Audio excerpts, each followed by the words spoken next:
कश्मीर हो, हरियाणा हो या आने वाले दिनों में महाराष्ट्र हो, झारखंड हो, ये जो 4 सूबों के इलेक्शन है, इन इलेक्शन पर दिल्ली की गद्दी टिकी हुई है।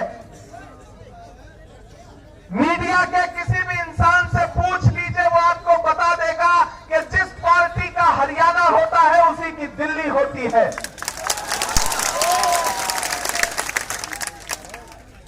इसलिए मैं आपसे गुजारिश करने आया हूं कि इस इलेक्शन का मकसद बहुत बड़ा है, इस इलेक्शन का मतलब बहुत बड़ा है। ये जो मीडिया के साथी आप बैठ जाओ, आपका कैमरा अगर दिखता रहे तो ठीक है, आप ही खड़े हो जाओगे तो पीछे लोगों को कैसे दिखाई पड़ेगा। और आपसे भी गुजारिश है कि ये कैमरे चलने दीजिए। आपको पता नहीं है कितने लोग अपने घर में बैठ के लाइव देख रहे होंगे और रात में उन्हें नींद नहीं आएगी, इसलिए इसे देखने भी दीजिए, चलने भी दीजिए, क्योंकि वो रैली में तो आ नहीं पाए होंगे, मजबूरी है, सियासी दूरी है, कैसे आए, लेकिन लाइव तो घर पे देख ही रहे होंगे। ऐसे में ये लाइव चलना भी जरूरी है, थोड़ा बर्दाश्त करिए। आप पिछले कितने सालों से गोदी मीडिया को बर्दाश्त करने आ रहे हैं, ये तो आपके अपने बीच के बेचारे यूट्यूब चैनल हैं, तो इनको तो बर्दाश्त करिए। मैंने कहा ना, इस इलेक्शन का मकसद बहुत बड़ा है। दिल्ली में बैठे हुए नरेंद्र मोदी जी जब 400 पार का नारा लोकसभा में लगा रहे थे, तो उन्होंने ख्वाबों ख्यालों में भी नहीं सोचा था कि वो 240 पे आके टिक जाएंगे। और अब 5 तारीख को आप घरों से निकलेंगे और जब 8 तारीख को रिजल्ट आएगा तो मैं आपको यकीन दिलाता हूं कि अगर आपने हरियाणा जिता करके कांग्रेस पार्टी की झोली में डाल दिया तो दिल्ली की सरकार ज्यादा दिन नहीं चलेगी, क्योंकि ये हरियाणा है जहां एक बार लठ गाड़ देता है। अगर आपने खास तौर से पुराना वालों, मेवात वालों, आपने कांग्रेस पार्टी के कैंडिडेट को जिता करके, चौधरी इलियास साहब को जिता करके असेंबली पहुंचा दिया, तो आप जिता करके तो एमएलए बना के पहुंचाओगे, कांग्रेस पार्टी वहां से इंशाल्लाह वापस मिनिस्टर बना करके भेजेगी।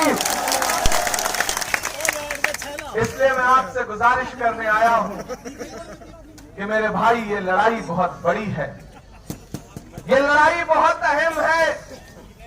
इस लड़ाई में आपको एक बात ध्यान में रखनी है, ये जो आपके बीच में वोट बांटने की साजिशें करने वाले घूम रहे हैं, इनसे होशियार रहना है।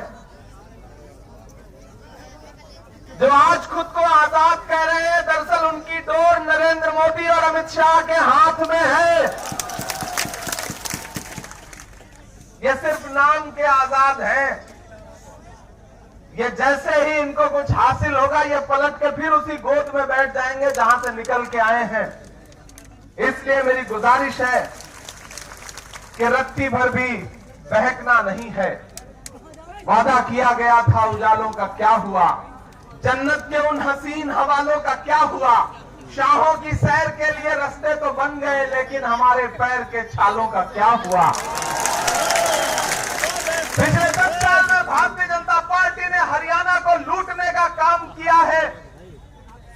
यहां का नौजवान जो सेना में जाने के सपने पालता था, सेना में भर्ती होकर के सरहदों की हिफाजत के ख्वाब देखता था, उन ख्वाबों को भारतीय जनता पार्टी की दिल्ली में बैठी हुई सरकार ने अग्निवीर ला करके कुचल दिया। प्रधानमंत्री उधर नारा देते हैं बेटी बचाओ बेटी पढ़ाओ, और हरियाणा की वो बेटियां जो ओलंपिक मेडल लाती हैं, जब वो अपना हक मांगने के लिए दिल्ली के जंतर मंतर पर जाकर के बैठती है और इंसाफ की गुहार लगाती है, तो यही भाजपा सरकार की पुलिस हरियाणा की उन्हीं बेटियों को दिल्ली के जंतर मंतर पर घसीटने का काम करती है। ये भाजपा है, ऐसी सरकार को उखाड़ फेंकने का दिन आ गया है। ये इलेक्शन सिर्फ एमएलए चुनने का इलेक्शन होता तो शायद मैं आपके सामने दामन फैलाने नहीं आता।